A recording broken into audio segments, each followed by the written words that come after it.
Ipal. Di video kali ini saya akan membahas mengenai sejarah pemberontakan PKI tahun 1948. Selamat menyaksikan.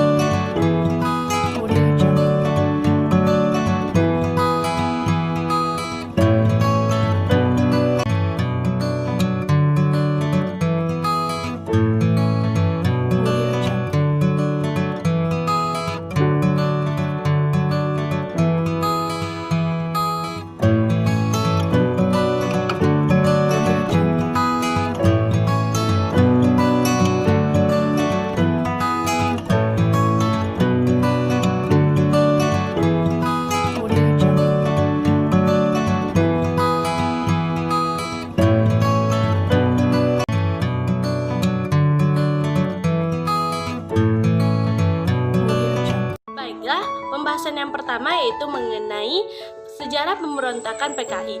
Pada tanggal 18 September 1948 sudah dikacaukan oleh pemberontakan yang dilakukan oleh kelompok Partai Komunis atau PKI. Kemerdekaan yang seharusnya diisi oleh pembangunan bangsa justru dikacaukan oleh sekelompok orang yang tidak memahami arti kemerdekaan. Kepentingan pribadi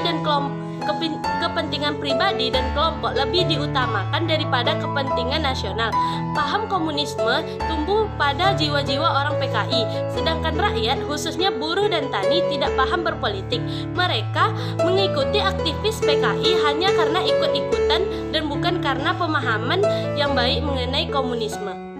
Selanjutnya yaitu latar belakang terjadinya pemberontakan PKI tahun 1948. Pemberontakan yang terjadi di Madiun, Jawa Timur pada bulan September 1948 dilakukan oleh PKI ini diawali dengan kesepakatan perjanjian Renville, di mana negara Indonesia berada dalam posisi yang sangat dirugikan. Kerugian pertama yaitu adanya penyempitan wilayah Indonesia, dan hal ini semakin memperlemah posisi Indonesia karena pada saat itu posisi Indonesia terkurung oleh negara Belanda.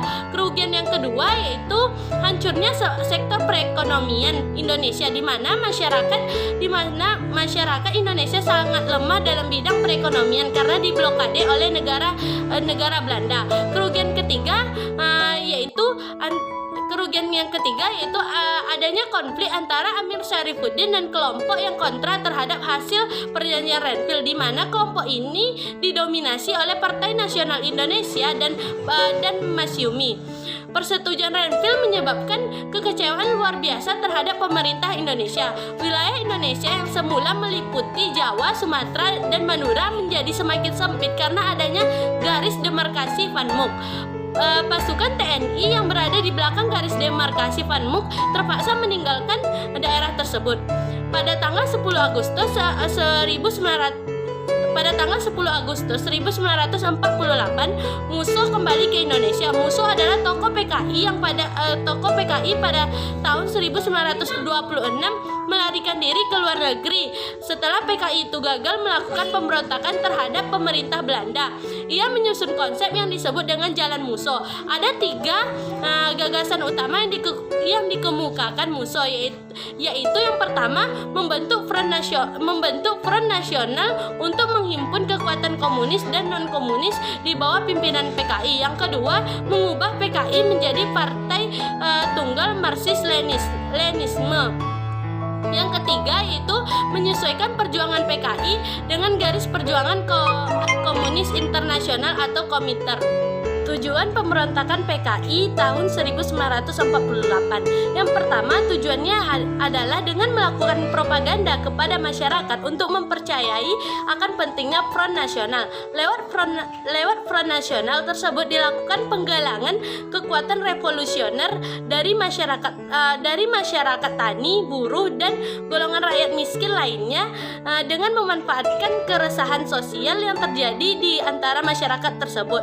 Yang kedua yaitu mendirikan Republik Soviet Indonesia. Yang ketiga yaitu pada tanggal 18 September 1948 PKI menyatakan bahwa berdirinya Soviet Republik Indonesia tersebut bertujuan untuk mengganti mengganti Pancasila atau dasar negara Indonesia dengan komunis. Jalannya pemberontakan PKI, kekacauan yang diakibatkan oleh provokasi PKI ini mencapai puncaknya pada tanggal 13 sampai 16 September 1948. Diawali dengan terjadinya pembentrokan antara TNI dan sekelompok orang bersenjata di Solo. Pada peristiwa ini, Dr. Muwardi, pimpinan barisan Banteng yang anti FDR, diculik kemudian dibunuh. Pada tanggal 19 September 1948, FDR atau PKI di bawah pimpinan Musso dan Amir Syarifuddin mengumumkan berdirinya negara Republik Soviet Indonesia dengan mengerahkan ribuan anggota satuan TNI yang memihak kepada komunis. Mereka menyerang dan berhasil merebut kota Madiun dan menjadikannya sebagai ibu kota pemerintahan negara Republik Soviet Indonesia. Setelah menduduki Madiun, dengan segala aksinya mulai menangkapi dan membunuh tokoh pemerintahan dan partai yang tidak mau tunduk kepada PKI. Yaitu upaya penumpasan pemberontakan PKI di Madiun pada tahun 1948. Pemberontakan PKI yang terjadi di kota Madiun mendorong Presiden Republik Indonesia Insinyur Soekarno untuk melakukan tindakan tegas terhadap PKI. Presiden RI memusatkan seluruh kekuasaan yang berada di bawah komandonya. Ketika beliau mendengar berita bahwa kota Madiun telah dikuasai oleh sekelompok pemberontak dari PKI yang dipimpin Musso, maka pemerintah langsung mengadakan sidang kabinet lengkap yang berlangsung pada tanggal 19 September 1948 yang diketuai langsung oleh Insinyur Soekarno. Hasil sidang tersebut mengambil keputusan antara lain yang pertama, bahwa peristiwa yang terjadi di kota Madiun yang digerakkan oleh PKI adalah suatu pemberontakan terhadap pemerintah Indonesia dan memberikan instruksi kepada alat-alat negara dan angkatan perang untuk memulihkan keamanan negara. Yang kedua yaitu memberikan kekuasaan penuh terhadap Jenderal Sudirman untuk melaksanakan tugas pemulihan keamanan dan keterlibatan di Madiun dan daerah-daerah lainnya. Terakhir yaitu dampak pemberontakan PKI. Yang pertama yaitu terjadinya pemberontakan di kota Madiun membuat keamanan di daerah tersebut tidak stabil sehingga meresahkan warga yang berada di daerah tersebut. Yang kedua yaitu pemberontakan PKI banyak menimbulkan korban jiwa baik dari anggota TNI maupun anggota PKI. Tidak sedikit pasukan kedua pihak yang terluka dan mati. Yang ketiga yaitu pasukan PKI juga banyak yang meninggal karena kelaparan dan penyakit.